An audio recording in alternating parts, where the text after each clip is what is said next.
Kejaksaan Agung siap melawan kasasi yang diajukan terdakwa kasus korupsi Tata Niaga Timah Harvey Muiz di Mahkamah Agung.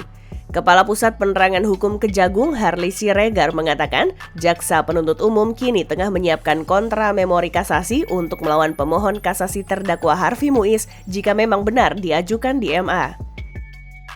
Tentu akan kita siapkan perlawanan ya. Kepala Pusat Penerangan Hukum Kejagung Harley Siregar dikutip Selasa 18 Februari 2025.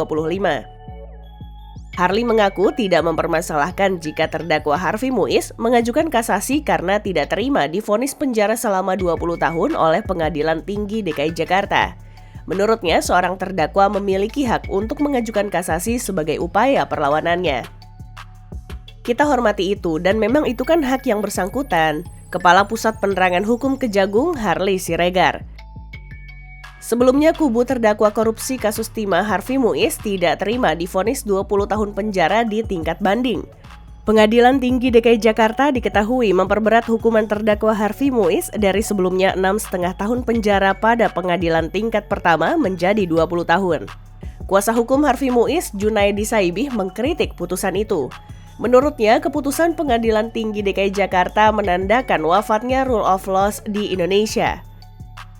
Telah wafat rule of law pada hari Kamis 13 Februari 2025 setelah rilisnya bocoran putusan Pengadilan Tinggi atas banding yang diajukan JPU terhadap putusan PN Jakarta Pusat.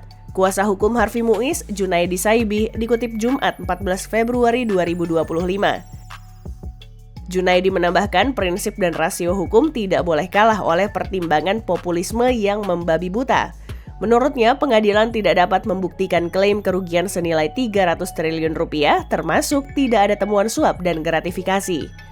Karena itu, Junaedi mempertanyakan pertimbangan Pengadilan Tinggi DKI Jakarta yang memperberat vonis suami dari artis Sandra Dewi dari 6,5 tahun menjadi 20 tahun.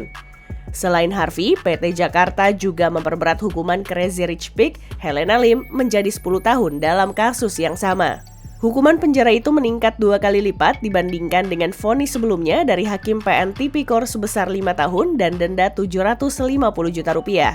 Helena yang juga pemilik perusahaan penukaran uang PT Quantum Skyline Exchange itu dibebankan 900 juta rupiah subsidi 5 tahun dalam kasus dengan kerugian negara 300 triliun rupiah itu.